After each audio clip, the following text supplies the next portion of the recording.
Friends, ನಾವು teenage love relationships ಬಗ್ಗೆ ಮನೇಲಿ ದೊಡ್ಡವರೆಲ್ಲ ಮಾತಾಡ್ತಾ ಇರೋದನ್ನ ಕೇಳ್ತಾ ಇರ್ತೀವಿ ಅಲ್ವಾ? ಅವರ ಮಾತುಗಳು ನಮಗೆ ಸಲಹೆಗಳ ಹಾಗೆ ಇದ್ದರೂ ಆ ಸ್ವರದಲ್ಲಿ ಒಂಥರ ಅಪಹಾಸ್ಯ, ಅಸಹ್ಯ, ಸಣ್ಣ ಎಚ್ಚರಿಕೆ ಇದೆಲ್ಲ ಇದೆ ಅಂತ ಅನ್ಸೋದಿಲ್ವಾ? ಓದ್ತಾ ಇರಬೇಕಾದ್ರೆ ಪ್ರೀತಿ ಪ್ರೇಮದ ಹಿಂದೆ ಬಿದ್ದುಬಿಟ್ರೆ ಅದರಿಂದ ಮನಸ್ಸು ಕೆಟ್ಟೋಗುತ್ತೆ, ಬದುಕು ಹಾಳಾಗತ್ತೆ, ತುಂಬ ತೊಂದರೆ ಆಗುತ್ತೆ ಅಂತೆಲ್ಲ ಹೇಳ್ತಾರಲ್ಲ, ಇದೆಲ್ಲ ಕಿರಿಕಿರಿ ಅನ್ಸೋದಿಲ್ವಾ? ಸ್ನೇಹಿತರೆ, ನಾವು ಈಗ ಯಾವ ಲವ್ ರಿಲೇಶನ್ಶಿಪ್ನಲ್ಲಿ ಇದ್ದೀವಿ ಅದೆಲ್ಲ ಟೆಂಪರರಿ ಫೀಲಿಂಗ್ಸ್ ಅಷ್ಟೇ. ಯಾಕಂದರೆ ಈ ವಯಸ್ಸಿನಲ್ಲಿ ನಮಗೆಲ್ಲ ಕಡೆಯಿಂದ ತೊಂದರೆ ಮತ್ತು ಒತ್ತಡ ಇರುತ್ತೆ. ಆಗೆಲ್ಲ ನಮಗೆ ಮನಸ್ಸನ್ನು ತೇಲಿಸಿ ಪ್ರೀತಿ ಸಿಕ್ಕಡೆ ಹೋಗೋಣ ಅನಿಸುತ್ತೆ. ಆದರೆ ಯೋಚಿಸಿ ನೋಡಿ, ಇದು ನಿಜವಾಗ್ಲೂ ಪ್ರೀತಿನಾ? ಇವತ್ತು ನಾವು ಯಾವ ಪ್ರೀತಿನ ನೆನೆಸ್ಕೊಂಡು ನಾಚ್ತೀವೋ ಮುಂದೆ ನಾವು ಅದೇ ಪ್ರೀತಿನ ನೆನೆದು ನಗ್ತಾ ಇರ್ಬೋದು ಅಲ್ಲ? ಅಷ್ಟಕ್ಕೂ ಯಾರಿಗೆ ಗೊತ್ತು, ಅದೇ ಪ್ರೀತಿ ಮುಂದೆ ನಮ್ಮ ಅಳುವಿಗೂ ಕಾರಣ ಆಗ್ಬೋದು. ಈಗ ನಮ್ಮ ಮನಸ್ಸಲ್ಲಿ ಯಾವ ಥರದ ಫೀಲಿಂಗ್ಸ್ ಇವೆಯಲ್ಲ ಅದೆಲ್ಲ ಸ್ವಲ್ಪ ದಿನ ಮಾತ್ರ. ಜಸ್ಟ್ ಬಿಕಾಸ್ ಇವತ್ತು ಎಲ್ಲ ಥರದ ಮೀಡಿಯಾಗಳಲ್ಲಿ ಅದೇ ಟ್ರೆಂಡ್ ನಡೀತಾ ಇದೆ, ಅದಕ್ಕೆ ನಮಗೂ ಕೂಡ ನನಗೆ ಅವನ ಮೇಲೆ ಅಥವಾ ಅವಳ ಮೇಲೆ ಕ್ರಶ್ ಆಗಿದೆ ಅಥವಾ ಪ್ರೀತಿ ಹುಟ್ಟಿದೆ ಅನಿಸುತ್ತೆ.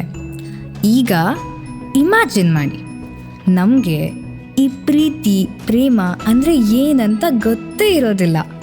ನಮಗೆ ತುಂಬ ಜನ ಫ್ರೆಂಡ್ಸ್ ಇರ್ತಾರೆ, ನಾವು ಅವ್ರ ಹತ್ರ ಎಲ್ಲದನ್ನು ಹೇಳ್ಕೊತೀವಿ, ಎಲ್ಲದನ್ನು ಮಾತಾಡ್ತೀವಿ, ಎಂಜಾಯ್ ಮಾಡ್ತೀವಿ.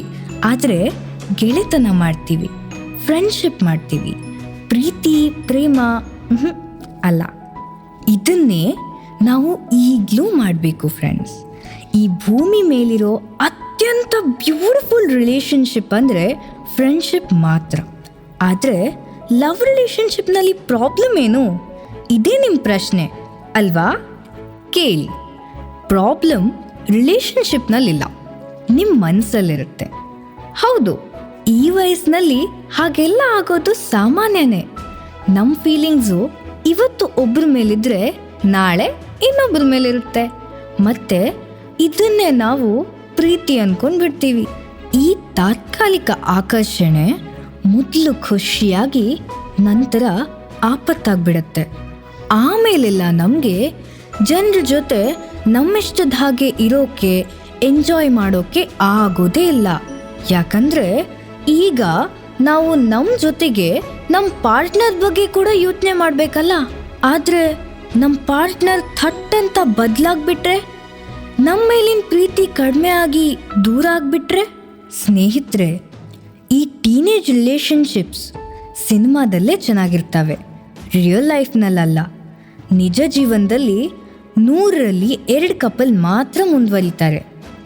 ಎಲ್ರಿಗೂ ಅನಿಸುತ್ತೆ ದಟ್ ನಮ್ಮ ರಿಲೇಶನ್ಶಿಪ್ಪೇ ದಿ ಬೆಸ್ಟ್ ಅಂತ. ಆದರೆ ಯಾವಾಗ ಬ್ರೇಕಪ್ ಆಗುತ್ತಲ್ಲ, ಅದನ್ನು ನಮ್ಮ ಮೃದು ಮನಸ್ಸು ಸಹಿಸೋದಿಲ್ಲ.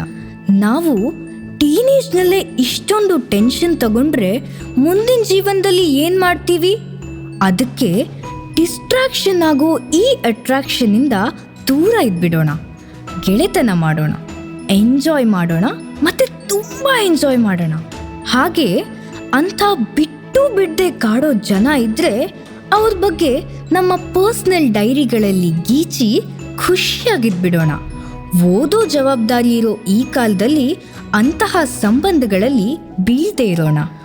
ಆಗುತ್ತೋ ಆಗೋದಿಲ್ವೋ ಅಂತ ಗೊತ್ತಿಲ್ಲದೆ ಇರೋ ಯಾವುದೋ ದೊಡ್ಡ ಖುಷಿಗೋಸ್ಕರ ಕಾಯ್ತಾ ಇವತ್ತು ಈ ಕ್ಷಣ ಈ ಗೆಳೆಯರ ಜೊತೆ ಸ್ಪೆಂಡ್ ಮಾಡೋ ಸಣ್ಣ ಸಣ್ಣ ಮೋಸ್ಟ್ ಮೆಮೊರೇಬಲ್ ಕ್ಷಣಗಳನ್ನು ಕಳ್ಕೊಳ್ಳೋದು ಬೇಡ.